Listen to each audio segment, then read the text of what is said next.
கர்த்தருடைய பரிசுத்த நாமத்திற்கு மகிமை உண்டாவதாக. இந்த கால வேளையில் இந்த தெய்வ செய்தியை கேட்கிற உங்கள் யாவரையும் தேவன் ஆசீர்வதிப்பாராக. இன்று தேவன் உங்களோட பேசுகிற ஒரு வார்த்தை, நீங்கள் ஒரு ஜெய ஜீவியம் வாழ்க்கை வாழ வேண்டும் என்பதற்காக கர்த்தர் இன்று உங்களோட பேசுகிறார். உங்களுடைய வாழ்க்கையிலே ஒரு ஜெய ஜீவியம் இருக்கிறதா? நீங்கள் ஜெயிக்கிறவர்களாய் ஒவ்வொரு நாளும் வாழ்ந்து கொண்டிருக்கிறீர்களா? ஒரு கிறிஸ்துவன் என்றால் நிச்சயமாய் அவன் ஜெயிக்கிறவனாகத்தான் இருக்க வேண்டும். உங்களுடைய வாழ்க்கை ஒரு ஜெய ஜீவியமாய் இருக்கிறதா? தேவ பிள்ளைகளே, உங்களுடைய வாழ்க்கையிலே கடன் பாரங்களை கண்டும் கஷ்டங்களை கண்டும் அநேக பாடுகளை கண்டு அதற்கு முன்பதாக தோற்றவர்களாய் இருக்கிறீர்களா? என்னால இந்த கடனினால ஜெயிக்க முடியல, என்னால இந்த வியாதினால ஜெயிக்க முடியல, என்னால என் குடும்ப பிரச்சனையிலிருந்து ஒரு ஜெயம் பெறவே முடியல, இந்த பாவத்தின் காரியத்திலிருந்து என்னால ஜெயிக்க முடியல, இந்த இச்சையின் கிரியினால என்னால ஜெயிக்க முடியல, ஒருவேளை என்னுடைய ஜெப ஜீவியத்துல என்னால நல்லா ஜெபிக்கவே முடியல, தூக்கம் என்கிற அந்த தூக்கத்தை என்னால ஜெயிக்க முடியல, வேதத்தை வாசிக்க முடியல, ஒவ்வொரு நாளும் சோர்வின் ஆவி வந்து என்னை ஜெயிக்க முடியாத அளவுக்கு, படிக்க முடியாத அளவுக்கு சோர்வின் ஆவி எனக்குள்ளே கிரியை செய்யுது, அதை நான் மேற்கொண்டு ஜெயிக்க முடியல என்று நீங்கள் சொல்லுகிறீர்களா? என்று கர்த்தர் உங்களோட பேசுகிறார். நீங்கள் சகலத்திலிருந்தும் ஜெயிக்கிறவர்களாய் தேவன் உங்களை ஆசீர்வதிக்க போகிறார். கர்த்தருடைய வார்த்தையை கேளுங்க, அதன்படி ஜீவியுங்க.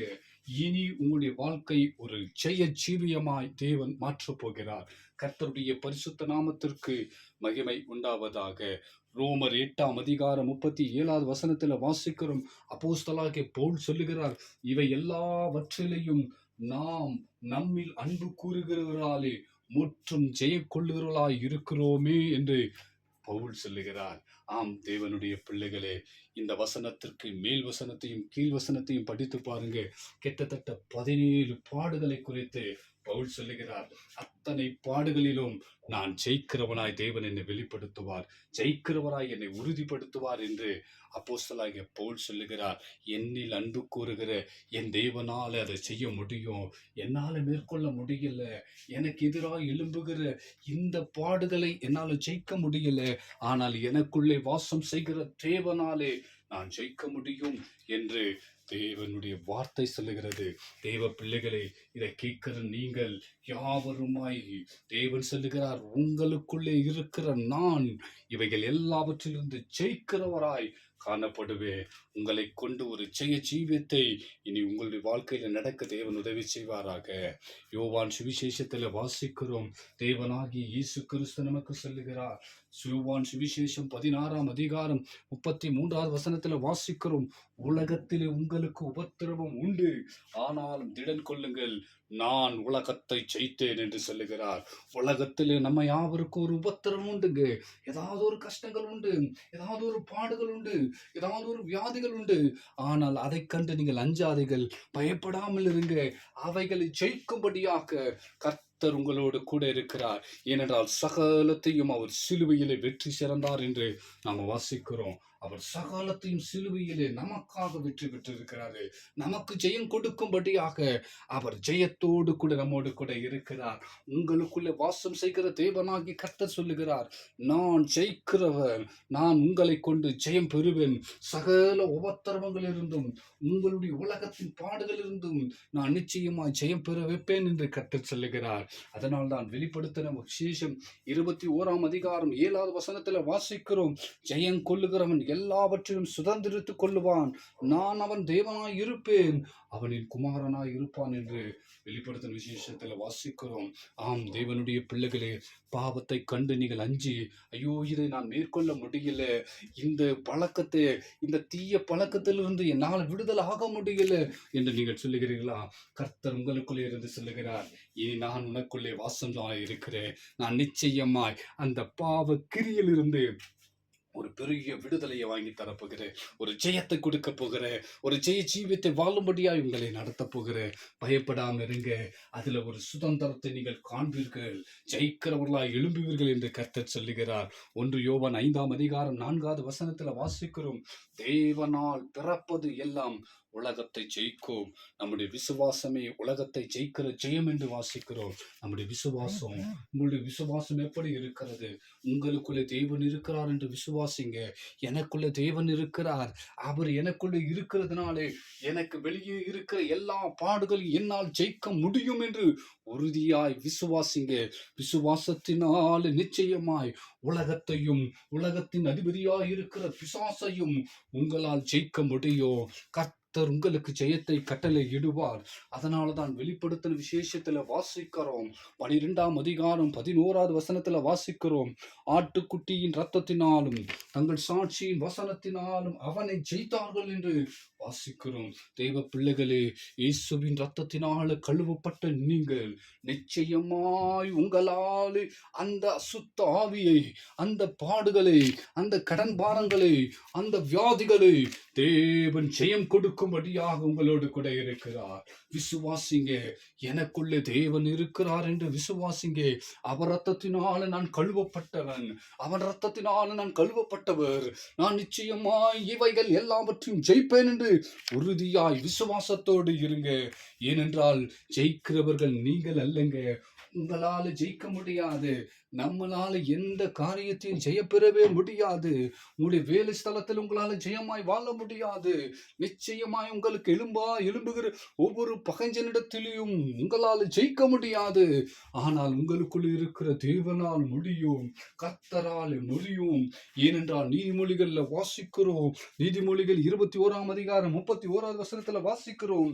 ஜெயமோ என் கர்த்தராலே வரும். நிச்சயமாய் உங்களுக்கு ஜெயம் என் தேவனாகி கர்த்தராலே வருங்க. விசுவாசிங்க. எனக்குள்ளே வாசம் செய்கிற கர்த்தராலே சகலம் செய்து முடிக்கும்படியாக எனக்குள்ளே இருக்கிறார். எனக்கு எதிராக எழும்புகிற பகைஞ்சனையும், எனக்கு எதிராக எழும்புகிற எதிராளியும் நான் மேற்கொள்ளும்படியாக, ஜெயிக்கும்படியாக நிச்சயமாய் எனக்குள்ளே வாசமாய் இருக்கிறார். அதை நான் விசுவாசிக்கிறேன். விசுவாசிக்கிறவன் பதறான் என்று வேதத்துல வாசிக்கிறோம். நீங்கள் பயப்படாமல் இருங்க, விசுவாசத்தோடு இருங்க. கர்த்தர் சொல்லுகிறார், நான் உன்னோடு கூட இருந்து சகலத்தையும் ஜெயிப்பேன் என்று சொல்லுகிறார். சகல ஜெயமும் உனக்கு தருவேன் என்று சொல்லுகிறார். ஜெய கொடியோடு நீங்கள் எழும்புங்க. கர்த்தர் உங்களை ஆசீர்வதிப்பாராக. ஆமென். தேவனுடைய பிள்ளைகளே, நீங்கள் எப்பொழுதும் பயப்படாம இருங்க. எப்பொழுதும் பயப்படாதிருங்க. உங்களுக்கு எதிராக நிற்கிற காரியங்களை கண்டு பயப்படாதீங்க.